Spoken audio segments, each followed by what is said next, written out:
love which fires a passion does not easily die.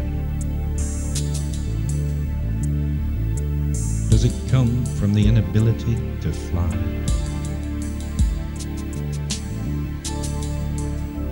I put my heart on the pigeon's wings and send them away.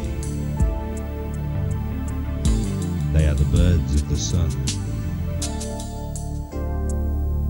They settle on the clouds.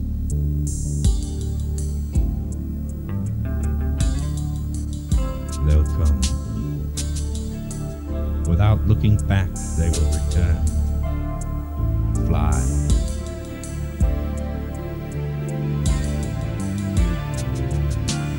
Fly.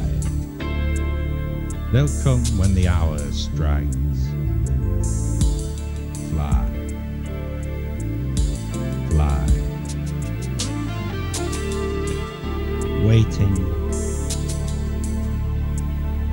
Come on. Come on. Waiting. Oh yes, they'll come when the hour strikes, because I've put my heart on the pigeon's wings. And that they like. With the pigeons you can sense that yourself. I mean, the last sort of, the 15 seconds I call it, I'm with them. It's me that's coming into shit and following. You're just watching that bird coming, and it's yours, it's part of you. There's a little bit of you that's coming in with that pigeon, whether it's just because you've looked after it or whether you get this sense of, I can imagine what it's like coming down and when they close up like an hawk. And you are that pigeon, and I suppose just for that short time, you really think, brilliant. It's really hard to explain, it's hard to sense it, but you do get that freedom yourself.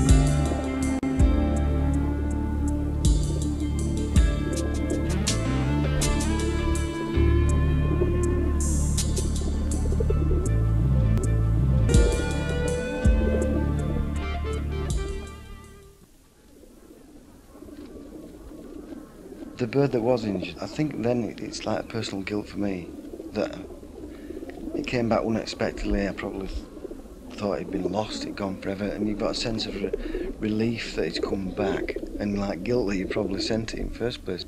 Just because something was damaged at that time doesn't mean that it's going to be a failure for the rest of its life. I mean, I know there are people that'll say you should put them out of their misery. Well, personally, I think this should be looked after. So for a pigeon to come out with a damaged leg, a broken leg, I think it's only fair that you give it a chance to fly again.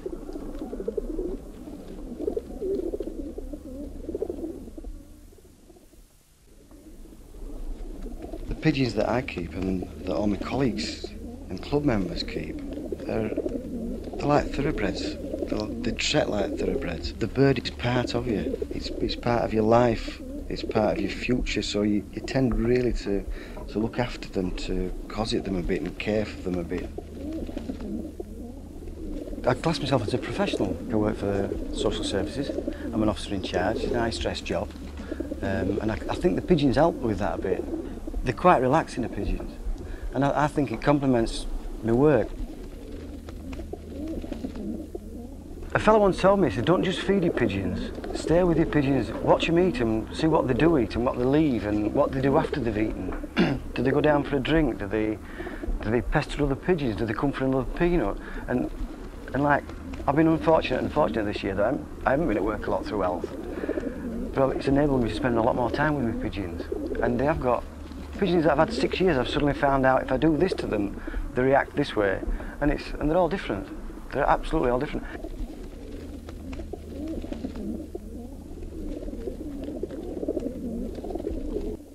The first thing I think of is, are they going to win? Are they going to win? Have I got it right?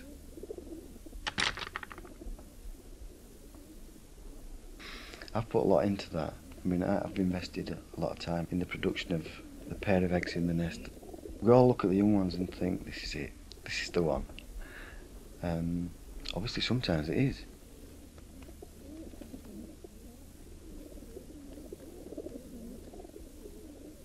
they're not captive animals. They're just shouting for the freedom and just to get up there, and then they do what I can't do, you know, they're totally free.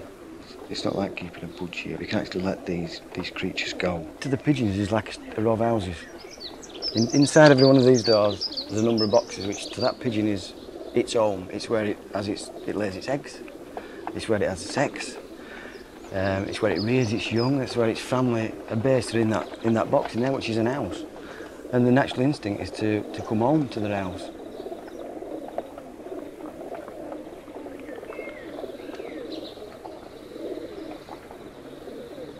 If you don't know your own pigeons, what the hell are you doing? You've got to know them, sort of thing.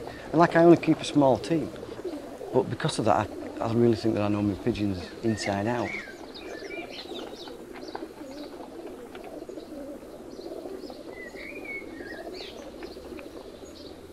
The freedom that they've got, it's like the freedom I had. When I was young, I lived in the hills. I still consider myself a country lad. And just to see the birds free, I think it gives me, who now feels, the birds have got our freedom. I can't go from here and walk around the fields. But I can let my birds go and let them walk around the clouds. And I think they're doing it for me. And I often like imagine what it'd be like to be up there with them.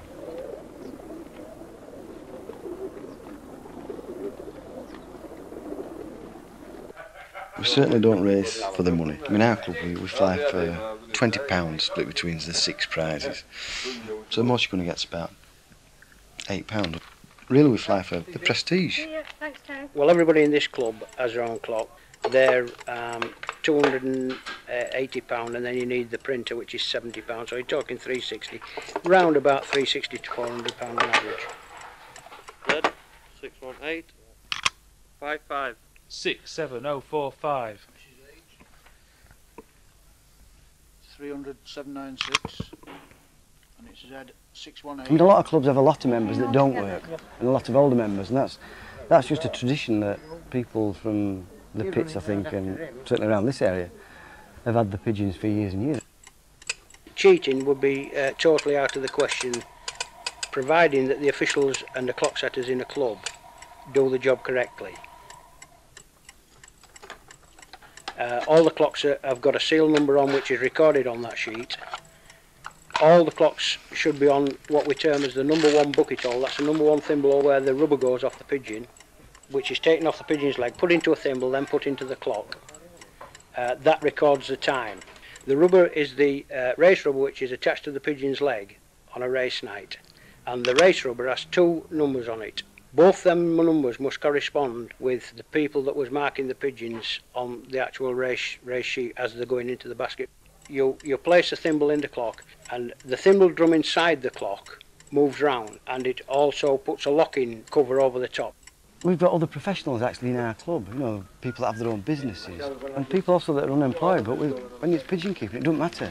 It doesn't matter whether you've got like a millionaire or which the millionaire do fly pigeons. The Queen keeps pigeons. She's got a few bob, more than me anyway. But it doesn't matter, because when we go down on, like tonight, or you're at a meeting, everybody's opinion's worthy. I mean, just because you don't work doesn't make you a bad pigeon flyer or a bad keeper or a bad person. It doesn't matter what you do or what you don't do. It's how good your pigeons are. You're as good as your pigeons, sort of thing. Yes. Z618. Yeah. 54. It's like growing up in a mining village where one skill is passed down from the older generation to the younger generation. You could term it as an apprenticeship. 573. 60. Yes. Z618. £22 confidence. Probably gives them money.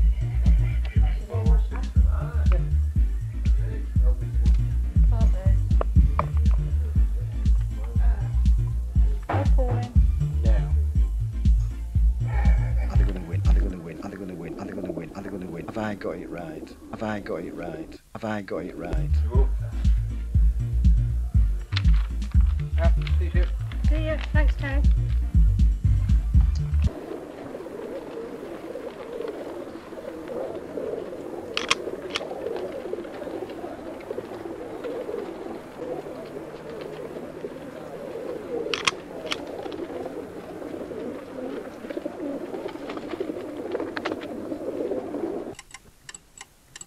They come diving into the loft.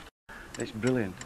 It's hard to describe. It's like great Kes when Billy Casper was explaining to teacher about having that kestrel, and he's saying, and so it's great, so you have to see it, and it's hard to explain when you're into pigeons to somebody that don't know about pigeons, and they actually pitch and they rock and they come towards you, and they go straight to your shed. It's unbelievable. It's brilliant. And they do it when they've done like 50 mile or 500 mile. It doesn't matter.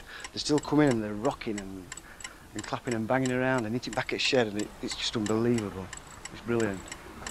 94 209 8046. Still keeps coming. Yeah, they all do.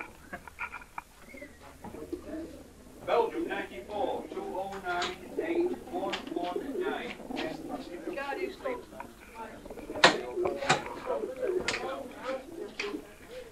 Belgium 94.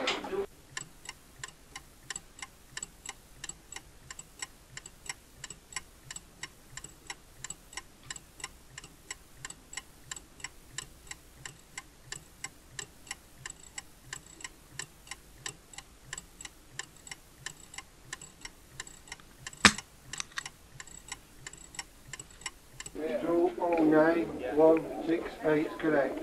Right, to an end. You get rings from the ones you bought from over there, like. Charlie's belly don't say that. We're all competing.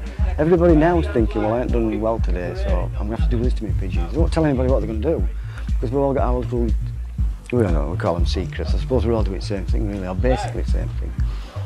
But it just makes it's competitive, right? From now until next Saturday, we're already competing against each other in what we feed our birds and how many times we train our birds.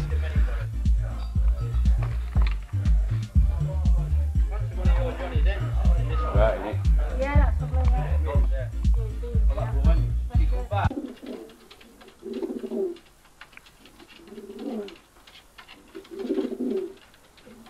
Our longest race, Poitiers, I think it's 490-ish miles, come to the exactly. But it's a good long way for such a small bird. And yet we still send them and expect them to come back. And touch wood, they do get back. Which, like, to me, that's a fantastic thing, that a small little black and white pigeon can come all that way.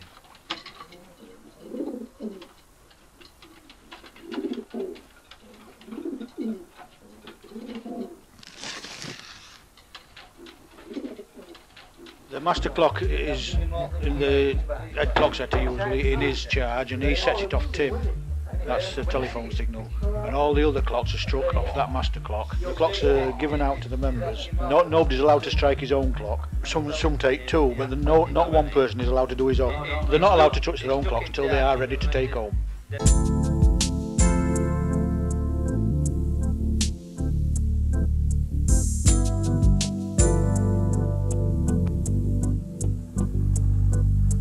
Destinations waiting on predetermined pathways. Traveling time. Destinations waiting. Lines to mark the way now. Make no mistakes. Predetermined pathways. You don't make patterns in the sky. Traveling time. Lines to mark your way now. Traveling one direction. Predetermined pathways. No patterns in the sky. No lines to mark our way now.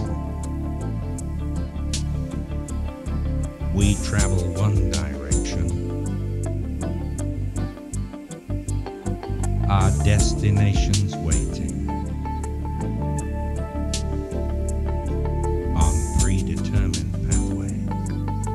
Traveling time, 'cause we know where we're going.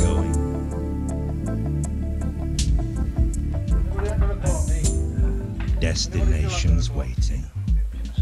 You're gonna get a... We've got British gurning champion here, you know. Anybody take two? You sure? Come on, don't you? 10. 5, 4, 3, 2, 1, now! The first thing I think of is, are they going to win? Are they going to win? Have I got it right? Check the figures and all on number 1 bucket.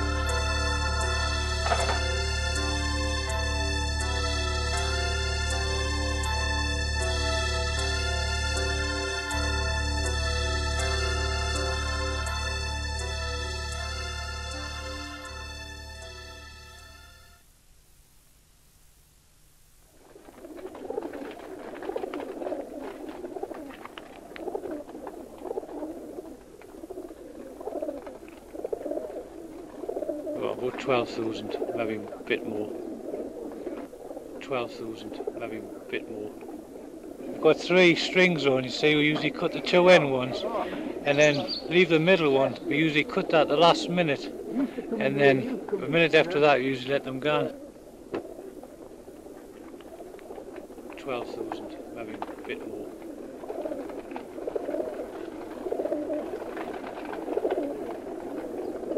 How many roughly?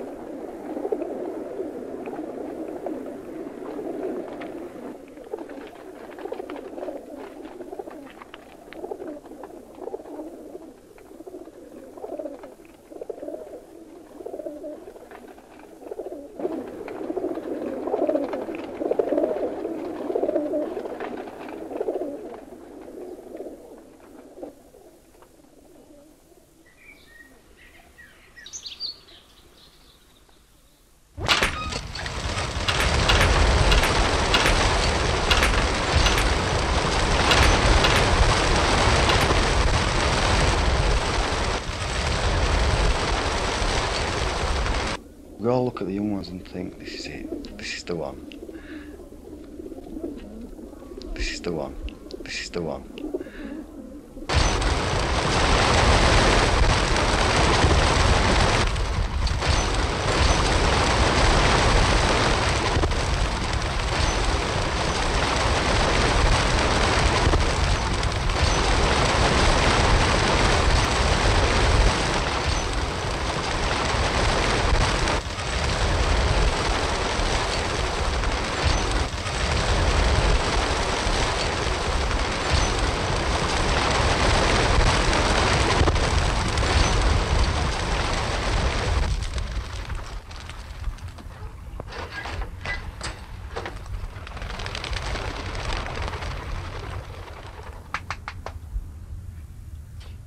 On the other hand, they are there to do a job.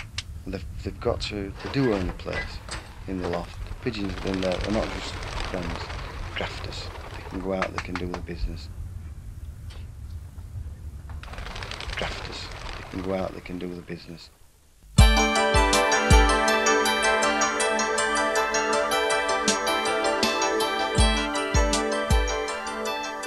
People have said that there's a coincidence in the fact that last year and the year before we lost a lot of young birds. And at the same time people were getting portable telephones. And at the same time they happened to switch Farlingdales from the type of early warning that radar system was changed or something like that.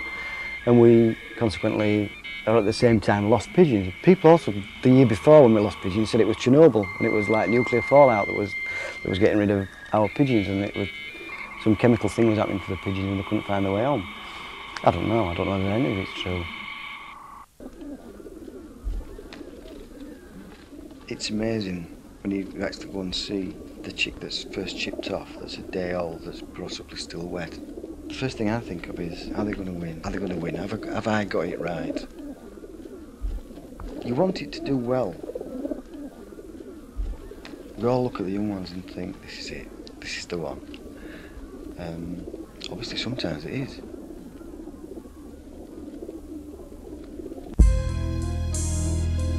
So many of you. You descend on me from the sky, out of the clouds.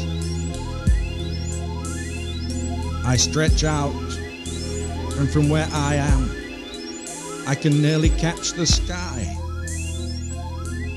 The sky that you have shared with me. I'm caught in the sky. Blue. Deep blue. Longing. Sadness. Oh, I want to fan my wings in flight. Early. Pigeons motionless in air. Silence. I'm flying with you. Or am I just imagining? Freedom, when it loses its fetters, becomes itself the fetter of a greater freedom. Let me fly. Waiting. I'm caught in the sky. Come on. Waiting.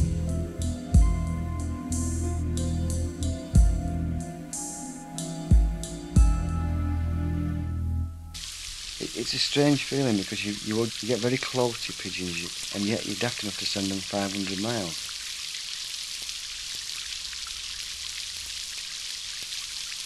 On these days when it is pouring down, that they're going to come and they're coming back. I don't know why they come back to me, for me, to be back in their loft. And it's just great. They're very dear to me. I feel a bit guilty sometimes. I've actually let them go. You know, on the day when I'm stood there and I thought, was it fair to make it fly 450 miles or 500 miles? You know, why the hell aren't I doing it?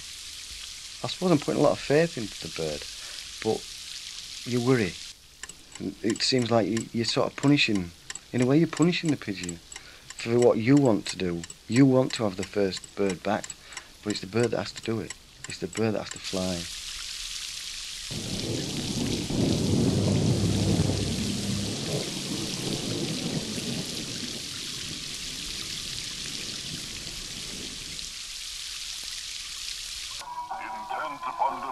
My wife, Christina, I don't think I've ever seen her in the loft. And yet she knows when they're coming back. You know, because she can tell by my actions. And I think she starts to... There he is! That pigeon is trying to sneak through on another...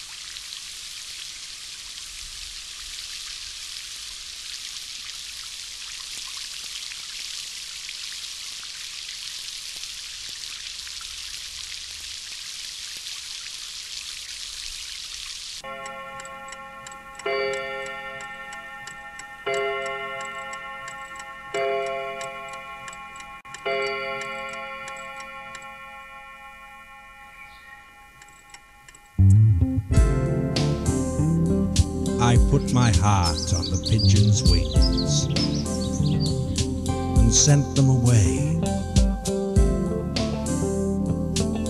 waiting. I'll come back when the hour strikes. The hour has struck. Waiting. Waiting.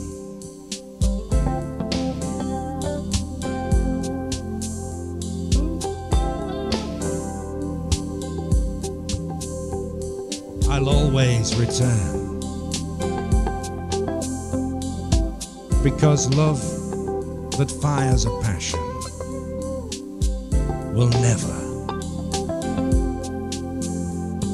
die.